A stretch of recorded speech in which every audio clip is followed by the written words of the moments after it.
Bienvenidas, bienvenidos, bienvenides a un nuevo programa de Ambiente y Medio en nuestra nueva casa. En nuestra nueva casa, América, en esta 7ª temporada, ni más ni menos, de este programa. Desde el Ecoparque, el ex zoológico de la ciudad de Buenos Aires. ¿Cuándo se fundó, Gabriela? Se inauguró en el año 1888, hace mucho tiempo, y se cerró en el 2016. Sí. Eso es lo interesante de lo que sucedió en este lugar emblemático de la ciudad de Buenos Aires, en plena ciudad de Buenos Aires. Luego de su inauguración, como decíamos, en el 1888 exactamente, transcurrió mucho en este lugar, hubo muchos animales emblemáticos, elefantes, jirafas, camellos, osos, oso de anteojos, oso polar. La verdad que la cantidad de ejemplares en este zoológico fue inmensa, por así decirlo, pero se cierra el año 2016 buscando lo que se está trabajando en todo el mundo, de que ya no haya zoológicos mostrando animales, sino que los zoológicos se reconviertan en ecoparques, y esto es lo que sucedió en estos últimos 5 o 6 años. ¿Qué pasa acá? Es interesante, ya que nos están albergando y que tenemos una nueva casa, para contarles qué pasa en un ecoparque, cuál es el objetivo. Bueno, proyectos de conservación, y vos de eso sabes mucho, o bastante, digamos. Bueno, pero porque estuve recorriendo, porque me invitaron. Un lugar que ha pasado por diferentes estadios en cuanto a la ética, ¿no? Ha cambiado mucho. En lo que era un ex zoológico, hoy podemos encontrar, por ejemplo, diferentes centros de rehabilitación y recuperación de diferentes especies, como por ejemplo el que voy a estar visitando hoy, que es de aves rapaces, así que quédense. Porque va a haber un informe, ¿no?, sobre eso. Muy bien, muy bueno, muy bien. Lo quiero ver, ¿eh? No me lo quiero perder. Saben que dentro de unos días va a ser el Día del Consumo Responsable. Sí, señor. ¿Ustedes son consumidores responsables? ¿Ustedes son consumidores responsables? ¿Nosotros o ellos? No sé, ustedes me pueden contestar, ellos no. Y te diría que sí, pero también debo confesar que tengo muchísimas cosas que mejorar, que aprender, y por eso también nosotros somos aprendices. Así es. No solamente comunicamos, sino que también aprendemos. Por mi parte, creo que tengo algunos hábitos de consumo responsable y otros que los tengo que seguir trabajando, porque no es tan fácil. Es verdad. Yo también tengo que seguir trabajando cosas. Hay algunos puntos claves para entender lo que es el consumo responsable. Uno que me parece fundamental. ¿Cuál es? Es que no puede haber consumo responsable si las empresas no producen de forma responsable. Claro. Eso, a ver, esto se tiene que hacer de dos. Uno compra, pero uno te vende. El consumo es así. Y para entender mejor estos puntos de consumo responsable y para que puedan tener más data y ser mejores consumidores, ¿quieren ver un informe? Por supuesto. Vamos a ver un informe. Vamos. Afortunadamente, cada día son más las personas que deciden mejorar sus hábitos y convertirse en consumidores más responsables. Es una gran noticia para la sustentabilidad. Cada eslabón de la cadena productiva y comercial, desde la obtención de la materia prima hasta la elaboración de un producto, desde la compra de ese producto hasta su uso y su descarte posterior, todo tiene un impacto ineludible en el medio ambiente. Los estados y las empresas tienen una enorme responsabilidad en la tarea de reducir ese impacto. Pero todos nosotros también, como miembros de una comunidad y, obviamente, como usuarios de bienes y servicios. Y debemos bregar por un consumo responsable, reflexivo, saludable y sostenible. Aquí van 6 hábitos que podemos implementar rápidamente.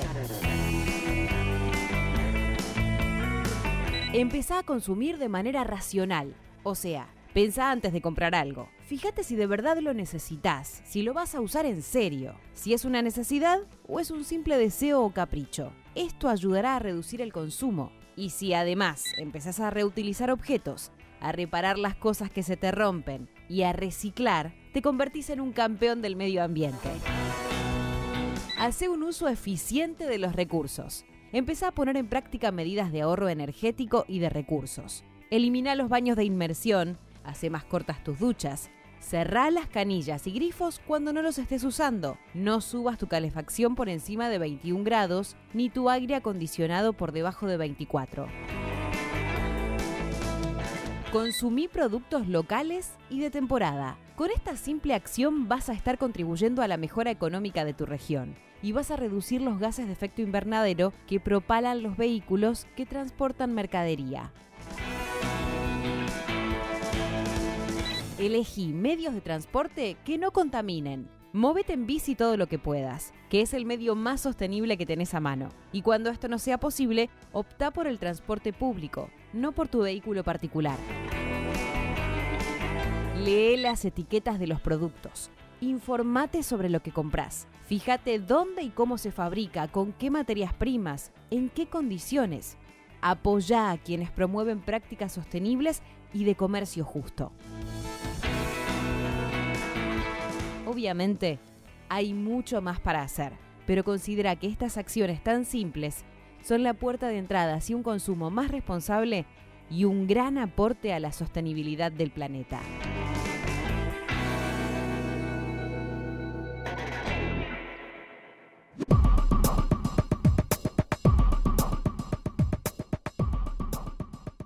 La situación de la Argentina con respecto a los incendios es crítica. En el año 2020, alrededor de 1 millón de hectáreas devastadas por el fuego. En el 2021 se calculan 300.000 y en lo que va del 2022, más de 800.000. El fuego arrasó nutrientes, arrasó tierras, arrasó viviendas, arrasó hábitat de los animales. Ha logrado una destrucción ecológica, productiva y económica sin precedentes en la Argentina. Hoy en Ambiente y Medio responde a todas nuestras preguntas Sergio Federovisky. Gracias, Sergio, una vez más. No, al contrario, para mí es un placer. Yo lo sé, por eso te convocamos y además porque la situación que atravesó el país desde el 2020, 2021 y estos últimos meses con respecto a los incendios es alarmante. La primera pregunta, tenemos mucha confianza, así que yo sé que nada te va a incomodar, te puedo preguntar lo que sea. Cualquier cosa. ¿Se hicieron las cosas bien? ¿Qué consideras? Yo creo que primero tenemos que ponerlo en contexto. Bien. Creo que nos hemos olvidado y que curiosamente es uno de los ABC en materia ambiental de colocar las cosas dentro de un contexto. Creo que en todo en la vida hay que ponerlo en un contexto y entender por qué se producen las cosas. ¿A qué me refiero cuando hablo de contexto? Son incomparables los incendios de vegetación que se producen en la actualidad respecto de los que ocurrían 30, 40 o 50 años atrás. Incomparables. El mundo está atravesado por los incendios. Y si nosotros vemos que países con indudables capacidades superiores que la Argentina en materia de recursos monetarios, en materia de tecnología, en materia de despliegue, etcétera, no pueden hacer frente a los incendios, lo menos que deberíamos preguntarnos para ser honestos y para no ser ombliguistas es ¿qué le está pasando al mundo con esto? En enero del 2020 Australia ardió durante un mes entero. Y no creo que la lectura inmediatamente posterior haya sido fracasó el gobierno australiano. 23 millones de hectáreas se quemaron. En Canadá, en este verano del hemisferio norte, se quemaron 4 millones de hectáreas. Estados Unidos tiene el mejor sistema forestal del mundo y se le queman todos los años la costa oeste en el estado de California. Por lo tanto, el contexto obliga a pensar que algo está pasando más allá de nosotros. Dicho esto, por supuesto que hay que reconocer que la situación desbordó las previsiones, como las desbordó en Australia, como las desborda en Canadá, como las desborda en Estados Unidos. Los estados están siendo desbordados por este fenómeno. Y eso implica no solamente pensar en qué hice mal y cómo reparo algo, sino qué tengo que pensar distinto. Sí. ¿Qué tenemos que pensar distinto para poder abordar un problema que indudablemente está desbordando los estados? A propósito de lo que decís, resulta a veces antipático para algunos hacer estas comparaciones de incendios acá, incendios allá en la Argentina, porque bueno, cada uno está enfocado en lo que le pasa a cada uno. Te llevo a ese lugar por dos cosas. Primero, por qué es lo que pasa en los países vecinos, qué pasa si pedimos ayuda a los países vecinos, como ocurrió en Corrientes, que le pidieron ayuda a los Estados Unidos. Eso es por un lado. Y por el otro, sí, ¿cuál es la estrategia de prevención? Porque me parece que de eso estás hablando, ¿no? Claramente. Si pedimos ayuda y vemos la radiografía de los países vecinos, todos tienen serios problemas con el fuego también, quizás con menos prensa, o por lo menos para nosotros, hipotéticamente con menos prensa. Tu pregunta yo la tengo que contestar poniendo de manifiesto el presunto modelo chileno al respecto. Cada vez que hay un conflicto con el fuego en la Argentina, pídanle ayuda a Chile. Yo hablé con la gente de la CONAF de Chile, no me lo contó nadie. Yo hablé con la presidenta de la Corporación Forestal de Chile a comienzos de enero, cuando teníamos serios problemas en la Patagonia. Y la respuesta fue: nosotros tenemos 10 veces más foco que ustedes. Después un diario quiso utilizar esas declaraciones mías de otra manera, pero la verdad que no importa, pero la realidad es esa, está documentado. Y cuando le pedimos ayuda para los incendios de Corrientes, al mismo tiempo que le pedimos ayuda a Francia, a Canadá, a Estados Unidos, a Rusia, a Bolivia, a Uruguay, Chile nos contestó que no nos podía brindar ayuda porque también estaba atravesando una situación crítica. ¿Y a qué responde esa situación crítica? A un panorama en términos climáticos o meteorológicos que no puede en absoluto divorciarse del calentamiento global. Entonces voy a tu pregunta sobre la prevención. Claro. ¿Qué significa prevenir?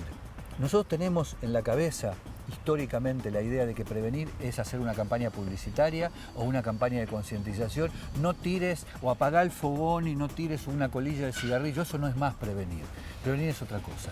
Ante un escenario tan adverso, de una sequía tan profunda, en el que además de la sequía se le suma otro de los efectos del cambio climático, que es el hecho de que el aumento sistemático de la temperatura promedio supone un estrés hídrico para la vegetación que la hace arder como papel. Sobre ese escenario, lo que hay que hacer es reducir la cantidad de combustible sobre el suelo. Eso es prevenir, para que haya menos posibilidades de que si alguien prende fuego, ese fuego se propague y encuentre el combustible más rápido.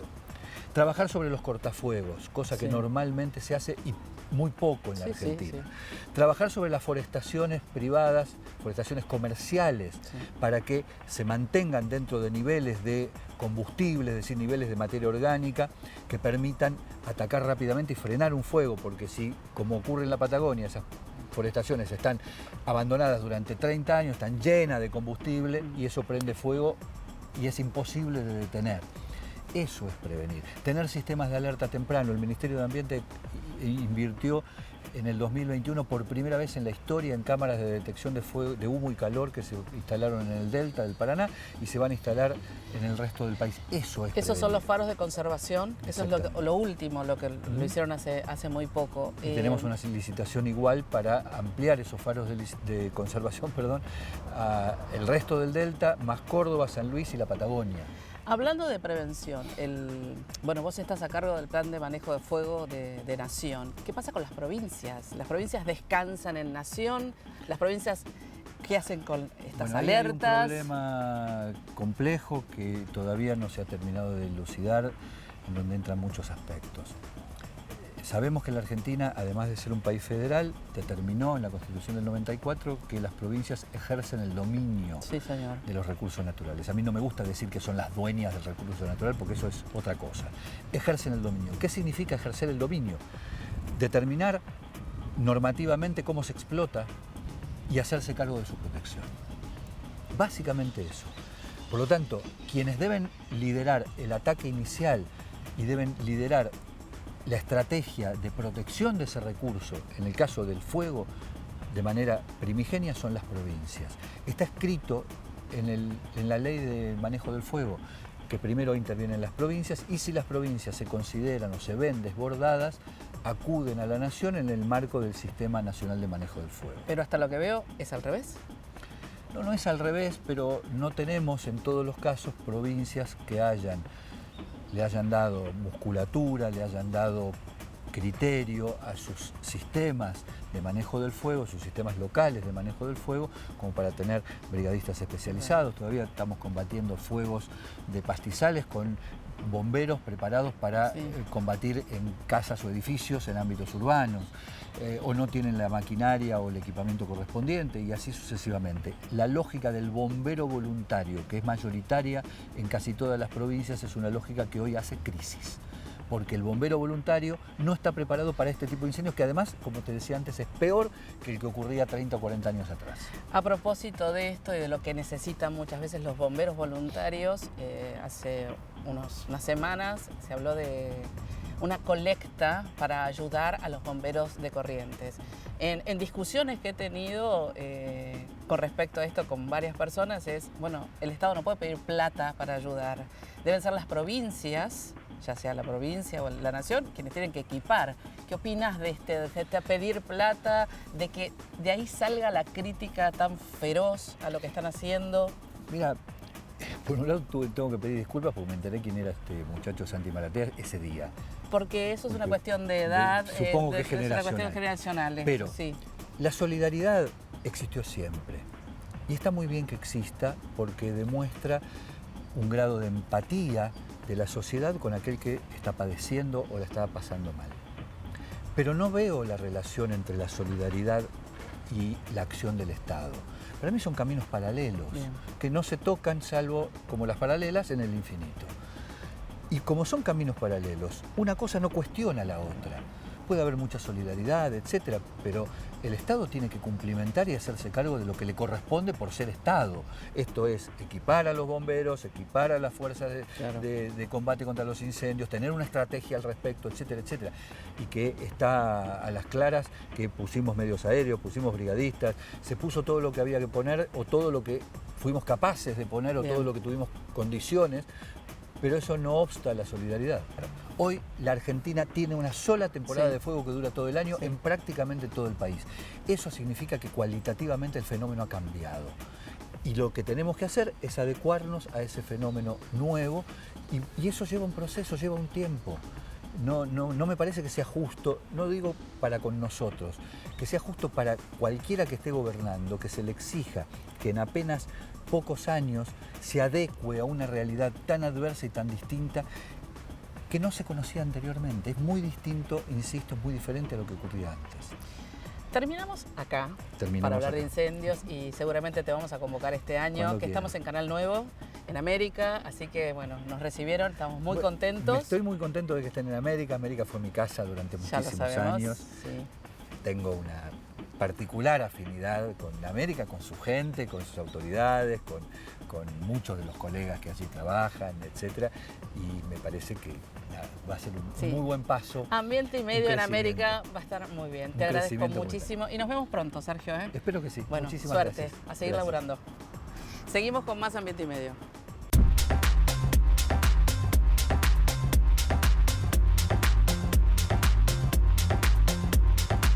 La gran mayoría de los zoológicos que deciden cerrar sus puertas convierten a sus predios en estos ecoparques interactivos con talleres educativos y recreativos, paseos familiares, difusión y contribución a la conservación de la biodiversidad, etc. Dentro del ecoparque interactivo de la ciudad de Buenos Aires se encuentra el Centro de Rehabilitación y Recuperación de Aves Rapaces, un programa de conservación de aves que tiene más de 20 años y que trabaja con aves heridas, enfermas, huérfanas o víctimas del tráfico ilegal de fauna.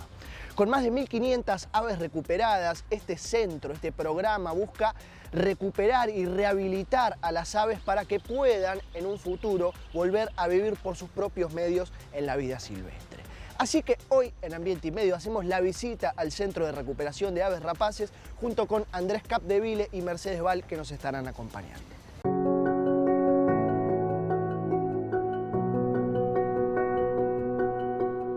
Las aves rapaces, primero que nada y antes que todo, son aquellas que cazan a sus presas para poder alimentarse. Es por eso que tienen semejante pico, semejantes garras para poder atacar a su presa y destriparla, distinto, por ejemplo, del ave carroñera que espera que el bicho se muera para poder ir después y alimentarse. Las aves rapaces no andan con vueltas y van a cazar lo que quieren. Con un poco de prejuicio, algunos podrán decir que en la ciudad de Buenos Aires no hay una gran variedad de aves rapaces, lo cual es incorrecto, y eso se lo debemos a un censo que hace el ecoparque 8 veces al año en 11 puntos distintos de la ciudad. Gracias a esto sabemos que tenemos gavilán mixto, carancho, halconcito colorado, tahuató, el chimango y muchos más.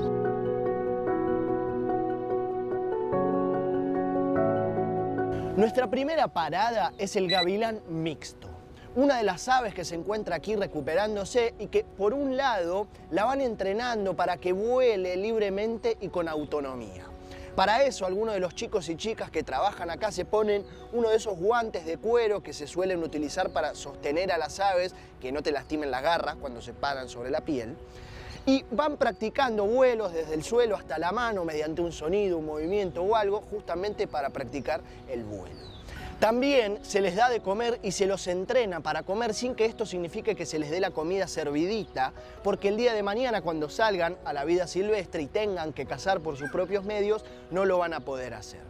Por eso, por ejemplo, se les suele dar ratones en el medio de una caparazón de un armadillo, que es lo que suelen comer las aves, justamente para ir practicando esta autonomía de poder conseguir su propio alimento.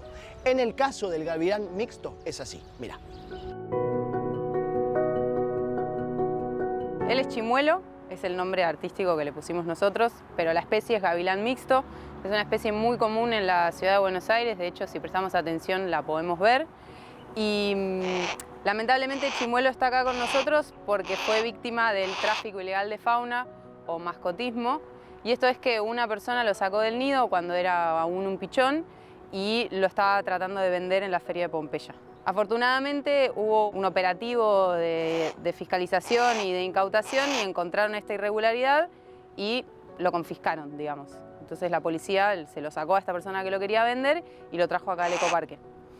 Lamentablemente lo tuvimos que criar nosotros y para gavilanes mixtos no tenemos un programa de cría en aislamiento porque no es una especie que esté en peligro de extinción y no tenemos esos recursos.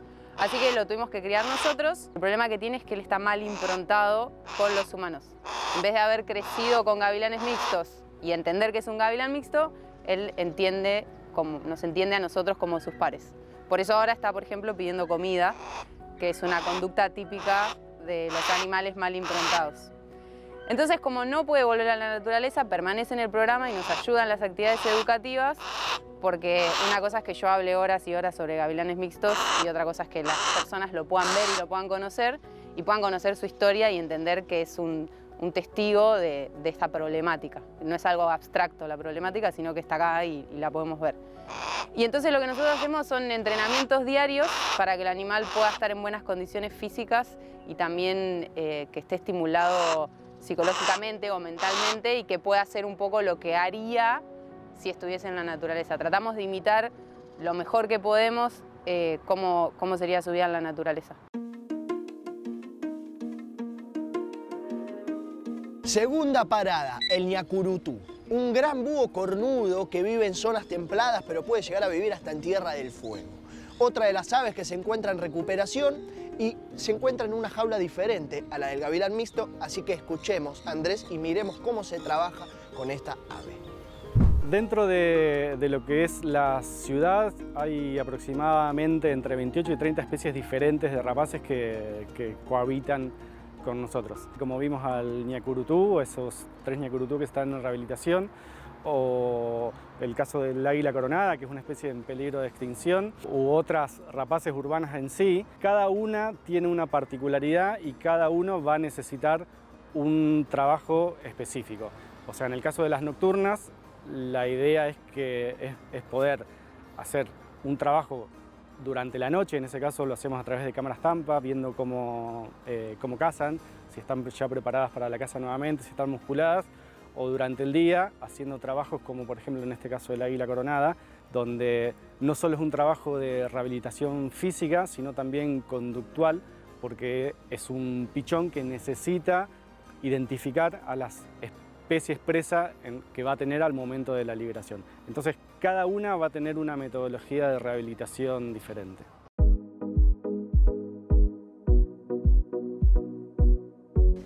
A principios de mayo del 2021, un pichón de águila coronada, especie en peligro de extinción, fue encontrada moribunda y desnutrida al costado de la ruta 153 en Ñacunián, Mendoza. Tras una inédita operación de pico, lo tenía prácticamente destrozado, se le pudo reconstruir y está en plena etapa de recuperación aquí en el Centro de Aves. Al ser un ave tan joven, hay altas expectativas de que pueda volver a reinsertarse en la vida silvestre y para ello se la entrena para que pueda volver a cazar. Se le disfraza de alguna manera un ratoncito en un caparazón de un armadillo, como dijimos antes, y que es lo que come el águila coronada, y mediante un juego se la va tirando hasta que el ave caza a la presa con sus garras y se la lleva hasta que la da vuelta el caparazón y se come el ratoncito en este caso. Una especie de ave extraordinaria, única, y que en este lugar se la está cuidando y dándole las herramientas necesarias para que pueda volver a esa vida silvestre normal.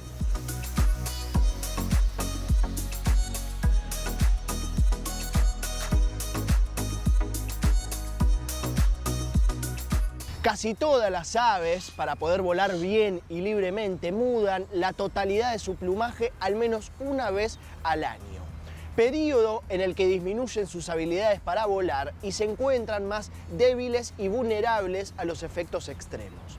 Cuando un ave que ya no puede volver a la vida silvestre, que tampoco puede hacer la muda de plumas de forma natural, pero igual lo necesita, se lo hace de forma manual. Y eso es lo que presenciamos nosotros en esta sala de operaciones que vemos en pantalla, donde a una lechuza de campanario se la entró a quirófano, se le dio anestesia, se le quitó una pluma y se le colocó otra, para que no tenga plumas viejas y pueda tener una condición física aceptable que le permita vivir bien.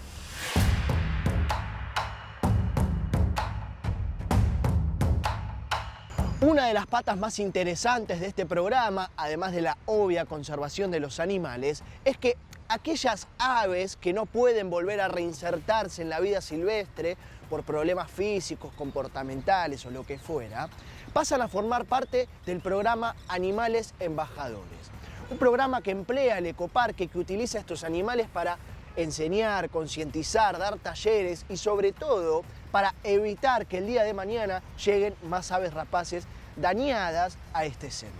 Miremos cómo funciona. ¿Está bien sacar un animal del nido para tenerlo como mascota? Y todos intuitivamente vamos a decir que no está bien. Sí, sin embargo pasa. Y también a nosotros nos puede generar el deseo de decir, che, qué lindo animal, la verdad es que me gustaría que fuera mi animal de compañía, pero poder entender qué es lo que le pasa a ese individuo para satisfacer mi deseo, ese deseo personal. Entonces, un poco lo que les pasa a estos animales es que su rol biológico lo pierden porque ellos ya no pueden volver a la naturaleza. Es un proceso irreversible, lo mismo que un animal que tiene un ala caída por una fractura o que tiene un impedimento físico, le falta una pata o tiene un problema en el pico, no puede cumplir su rol biológico, pero puede cumplir un rol educativo y se convierte, digamos, en el embajador justamente de esa especie y de esa problemática y ayuda a que no le pase eso que le pasó a él a otros que hoy sí están libres. Siempre decimos que la temática ambiental muchas buenas noticias no tiene, y en este caso también es cierto, es que es una buena noticia a partir de una mala noticia. Pero más allá de eso, no quería dejar de reconocer, agradecer y felicitar a todos aquellos que forman parte de este programa y que nos ayudaron a hacer este informe. Porque todo lo que tenga que ver con extinción de una especie, daño de una especie o cualquier inconveniente que tenga una especie animal, está claro que la solución es esta.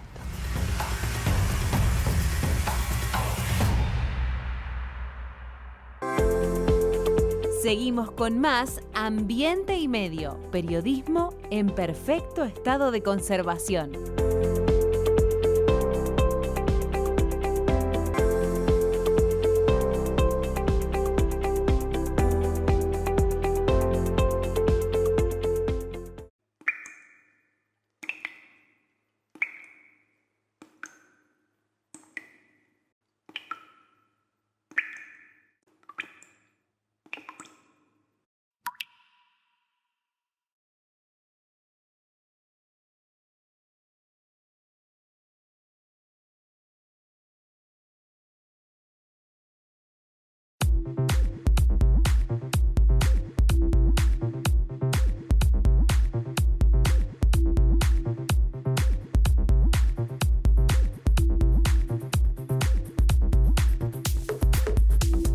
Porque sabemos de ambiente y sostenibilidad, podemos ayudarte a producir y desarrollar tus actividades de manera sustentable.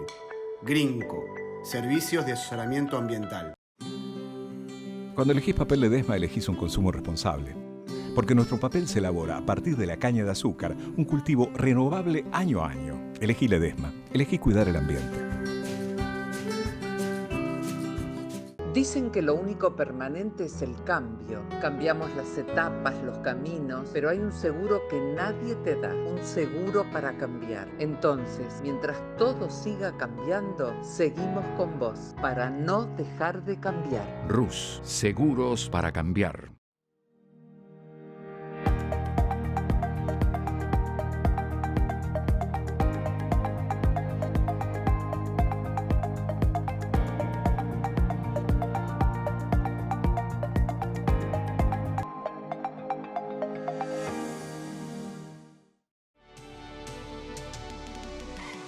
Construimos 5 nuevos clubes municipales.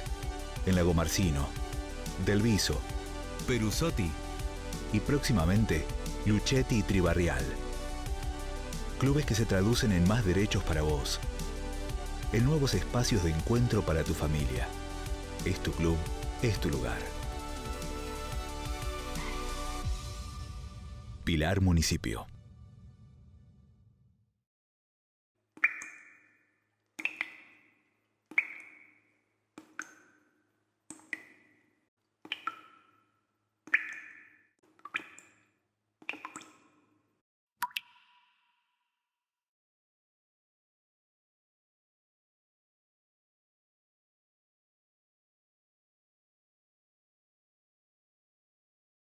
Recuperá, fortalecé y detener la caída del pelo con la loción fitocosmética Eco Hair. Eficacia del 84.6% en la recuperación capilar. Eco Hair. Sentirse bien. Productos elaborados bajo patentes del CONICET.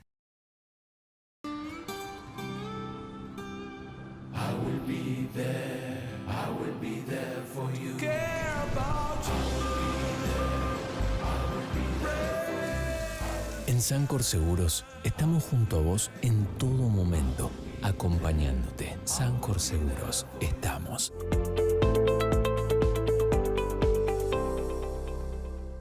Estamos acostumbrados a ver pasar al camión de la basura que se lleva aquello que desechamos en la conocida bolsa negra. Que los residuos que generamos van a parar al mismo lugar es un mito, pero es fundamental aprender a separar en origen. ¿Qué es la recolección diferenciada? ¿Por qué es importante el reciclaje? ¿Cuáles son los materiales reciclables? ¿Cómo tratarlos? ¿Y qué pasa con ellos una vez que salen de nuestras casas? Su recorrido hasta las plantas de tratamiento ambiental. De la casa a la cooperativa. Un nuevo curso gratuito de Fundación Ambiente y Medio disponible en www.ecoauladigital.org.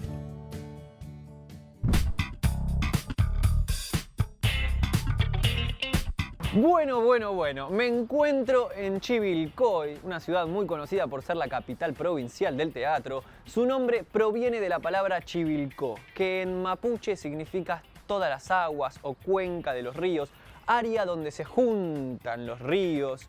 Esta ciudad además albergó en la década del 40 a un señor llamado Julio Cortázar, no sé si les suena, que enseñaba en la escuela normal y escribió una de sus obras póstumas, ponele Casa Tomada, no sé si les suena esa ahorita. También, además de este patrimonio cultural, esta ciudad cuenta con un patrimonio industrial, con una zona muy productiva, llena de industrias, y me gustaría ver cómo es que hacen para combinar la producción con la sustentabilidad y el tratamiento de los residuos, nada más y nada menos, así que de esto es lo que vamos a estar hablando.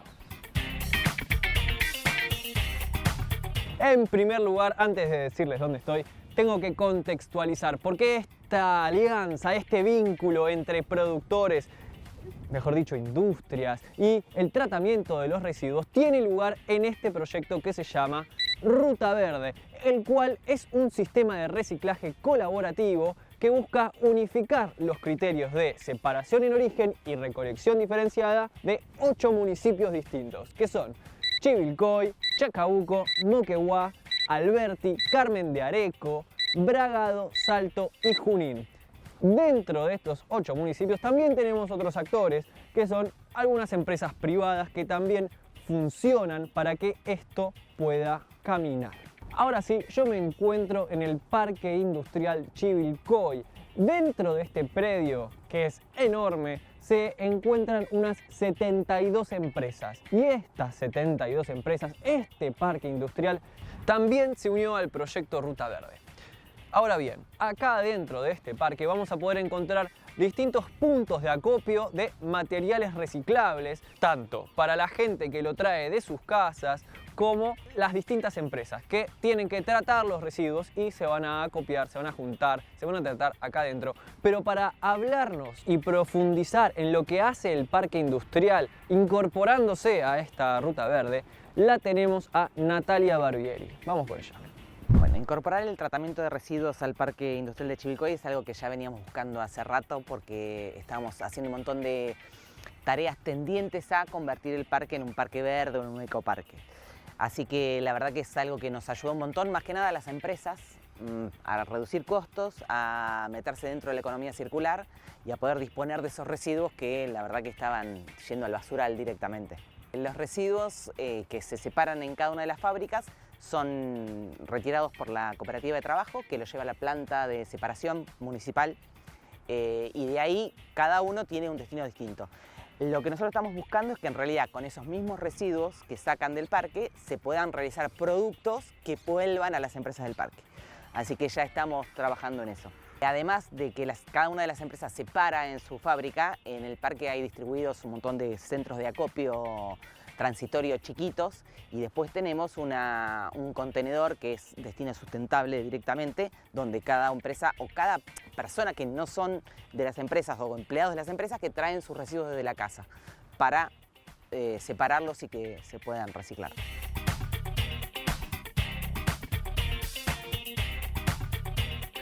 Otra de las patas de este proyecto Ruta Verde es la recuperación de materiales reciclables. Ahora yo me encuentro, por ejemplo, en una planta de separación, enfardado y acopio de materiales secos, como pueden ser el cartón, el aluminio, el vidrio, el PET, entre otros. Y todos estos materiales se recolectan, se recogen de manera diferenciada en los puntos verdes de cada municipio. De esta forma se logra la reinserción de algunos materiales que provenían de las industrias para que vuelvan a las industrias generando algo que, ¿cómo se llamaba esto? Circular, economía circular, ¿no es cierto? La Ruta Verde solamente es viable gracias a estos puntos que fuimos mencionando, pero que no son iniciativas aisladas, sino que están dentro de un marco, una estructura que los contiene. En este caso se llama esquema de recolección. En un primer lugar tenemos los puntos limpios. Este lugar, este tacho, este recipiente, donde los vecinos vamos a dejar nuestros residuos reciclables, como los plásticos o el papel, el cartón, etc. De estos puntos limpios hay varias cooperativas, de hecho trabajan 6 cooperativas en la Ruta Verde, que retiran estos bolsones con los materiales reciclables dentro y se los llevan a la planta de acopio y separación. En esta planta, como ya vimos previamente, se separa, se acopia y se enfarda para después devolverlos al comercio. Este es un esquema el cual tiene alta eficiencia logística. Y para profundizar, para hablarnos más sobre cómo fue el crecimiento del proyecto de la Ruta Verde, lo tenemos a Darío Panelo, el CEO de RSU Ambiental. El objetivo de Ruta Verde, el principal, nació con la idea de bajar costos logísticos para lo que es la recolección diferenciada de residuos reciclables y como objetivo secundario poder lograr mayor volumen de los residuos reciclables para lograr una economía circular más sustentable y con kilómetro cero y reduciendo su huella de carbono. Y lo que hace Ruta Verde es poder brindarle a los municipios una gestión más blanda o más liviana, como digo yo, porque al estar articulada entre varios municipios, puertas adentro, la logística es más liviana y cada residuo que se genera y se recolecta en forma diferenciada de la gestión municipal va a la planta de clasificación municipal. O sea, todo lo que es puntos limpios de Ruta Verde viene a Chivilcoy y todo lo que es residuos reciclables del municipio, puntos limpios del municipio o de recolección día verde de los municipios va a la planta municipal de cada municipio para no perder la identidad de los programas municipales de cada uno.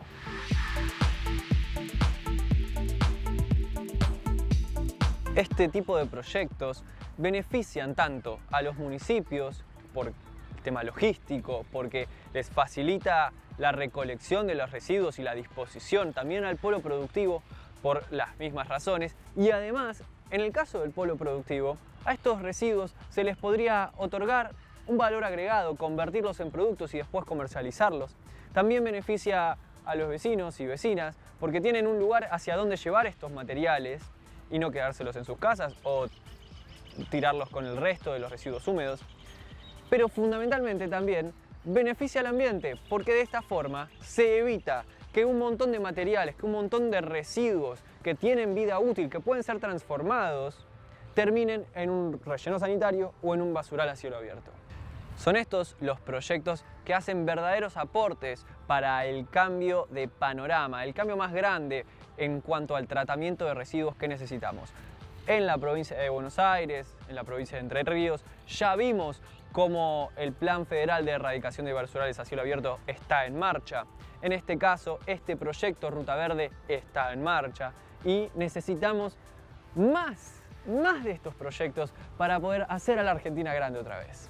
Recordemos que en este caso trabajan tanto todos los vecinos y vecinas que van a dejar residuos a los puntos limpios, trabajan el sector privado, empresas muy grandes, empresas chicas, pero también trabajan los municipios, el sector público y también trabajan las cooperativas de trabajo.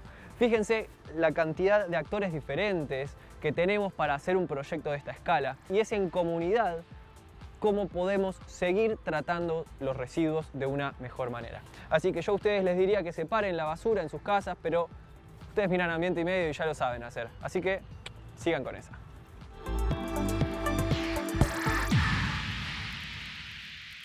El año 2021 fue uno de los años más cálidos de la historia según la Organización Meteorológica Mundial. Fue el 7º año que supera el grado, específicamente 1,11 grados por encima de los niveles preindustriales. Esto significa que ya estamos por encima del borde inferior acordado en París para frenar el cambio climático y por supuesto sus consecuencias, olas de calor, incendio, inundaciones, entre otras. Hoy me detengo para contarles qué está sucediendo en una de las montañas más altas del mundo, en el monte Everest, donde sus cumbres cuentan, o podemos decir, contaban con hielos eternos. El cambio climático está sucediendo y se acelera.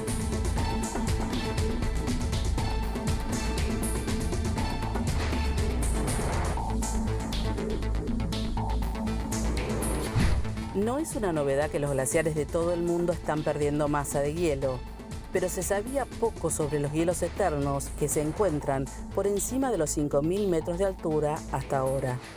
Un grupo de expertos escaló hasta el glaciar South Col en el Everest, a 8.020 metros de altura, para recolectar columnas de más de 2 metros de hielo.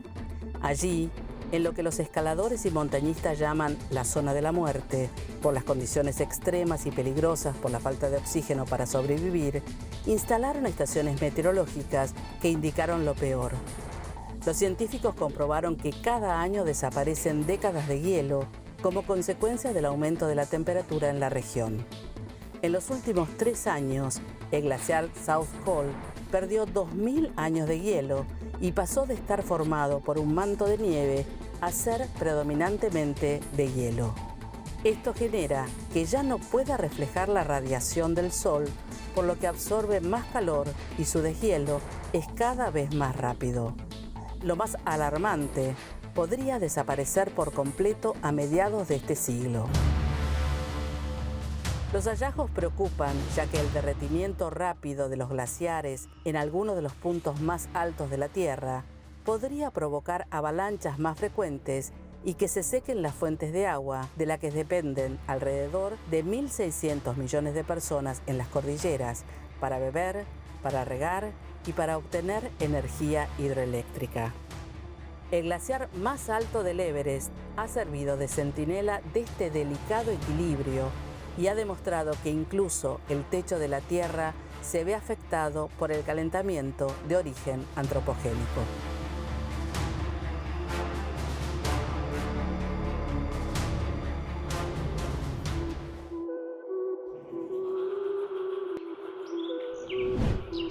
Este es el huemul, o yoam, como lo llamaban los tehuelches. Es un ciervo nativo de América del Sur. Habitaba grandes territorios del ambiente cordillerano de Chile y Argentina.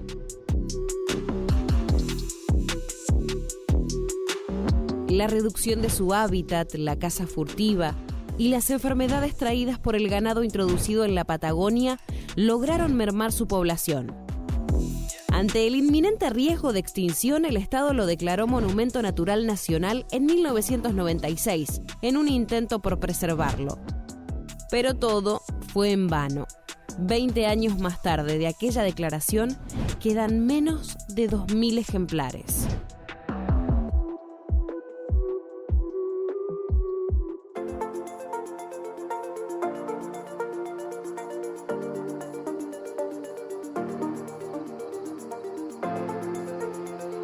Alrededor del año 1520, la expedición de Hernando de Magallanes, que buscaba cruzar del Océano Atlántico al Océano Pacífico, encuentra un estrecho que unía a estos dos océanos, pero antes decide hacer base en el puerto San Julián, aquí en la provincia de Santa Cruz, para pasar el invierno y reparar sus naves. Es el propio Hernando de Magallanes quien bautiza a esta zona como la Patagonia debido al gran porte que tenían los habitantes en aquellos tiempos, como los Ahoniquen o los Tehuelches.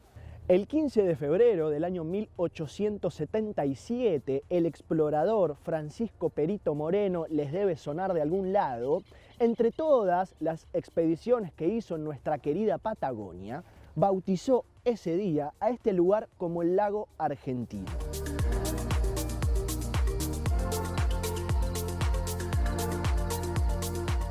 La Reserva Natural Laguna Nimes, de unas 250 hectáreas, es un sitio AICA, entre otras cosas. Un sitio considerado importante para la conservación de aves. Y es que aquí podemos encontrar más de 100 especies de aves que habitan aquí y de aves migratorias. Y hablando de aves migratorias, lo están pudiendo ver en pantalla, tenemos al simpático flamenco, que un dato interesante que algunos ya deben saber es que el flamenco nace blanco. ¿Por qué es rosa?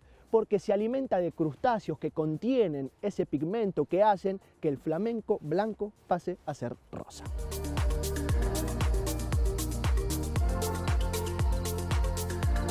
El lago argentino, el gran lago argentino, es el mayor de los grandes lagos patagónicos y el más austral de su territorio continental, solo por detrás del fueguino lago Faniano. Tiene una superficie de 1.500 kilómetros cuadrados, es gigante, está a unos 185 metros sobre el nivel del mar y tiene más de 200 metros de profundidad. Y por supuesto que en él habitan especies de peces, y aquí un dato particular. En las salmoneras instaladas del lado chileno en el Océano Pacífico, salmoneras de producción intensiva que sabemos que traen desastres para el ambiente, bueno, hoy le vamos a sumar una nueva consecuencia.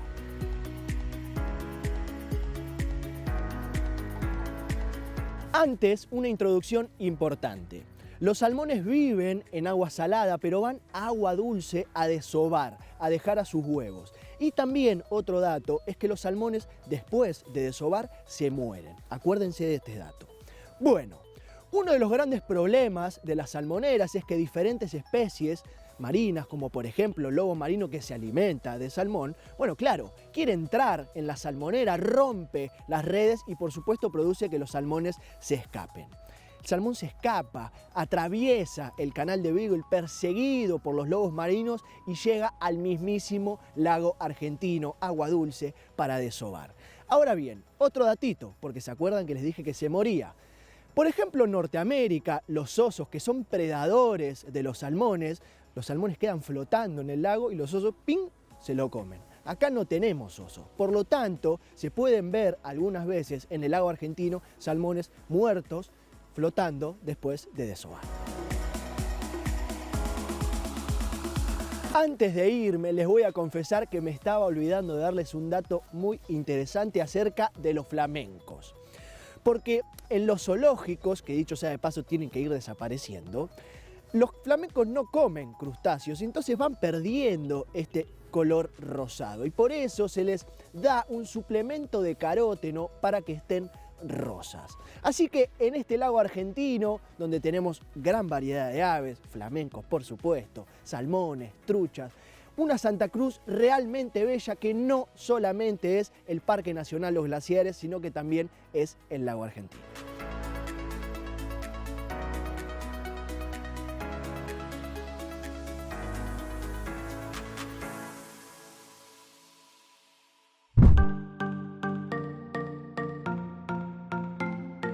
Nunca jamás en la vida me voy a cansar de repetir lo mismo, y es que todas las especies son importantes. Ya he dicho que hay algunas que son más simpáticas que otras, pero en este caso, esta es alta especie, pero me encantan los monos, y en este caso les voy a hablar del chimpancé. El chimpancé está en peligro de extinción y se han creado distintos santuarios alrededor del mundo para poder protegerlo. Ahora, les quiero recomendar un documental que se llama Mama. Se trata de una persona, una mujer, Mama Suwadi, que nació en la República del Congo, en donde ha tenido una vida durísima, mal, jede. No quiero spoilear nada, pero es una historia bastante conmovedora. La historia de esta mujer y la de los chimpancés tiene un punto de encuentro en el santuario Lwiro, dentro de la República del Congo, en donde los chimpancés parecen ajenos a lo que es el contexto que en realidad los engloba, que son los cazadores furtivos, la tala de árboles y obviamente un contexto que tampoco es muy favorable para su subsistencia. Este es un corto documental que habla de la transformación tanto de los diferentes ejemplares de chimpancés como de esta mujer. Lo que resulta tan interesante de esta historia y hasta extravagante es que Mama resulta una madre para estos chimpancés. Ella los abraza, les da de comer, les juega, les habla, y así es como se transforma ella misma y deja atrás toda esa vida dura que les comentaba al principio. Es más, una de las psicólogas dentro del documental dice que no hay mejor terapia que el amor. El director Pablo de la Chica nos retrata esta historia en un formato más corto de lo que estamos acostumbrados a ver, pero eso no quita que sea una historia bellísima de ver y que obviamente nos sirva de ejemplo para que podamos seguir cuidando a todas las especies. Mama. Y antes de que me olvide, pueden seguirnos en las redes sociales, @Fundación Ambiente y Medio. Pueden volver a ver todos los programas en la web, ambienteymedio.tv, o en nuestro canal de YouTube. Así que si entran a nuestro canal de YouTube, no se olviden de suscribirse al canal y activen la campanita. Nos vemos la próxima.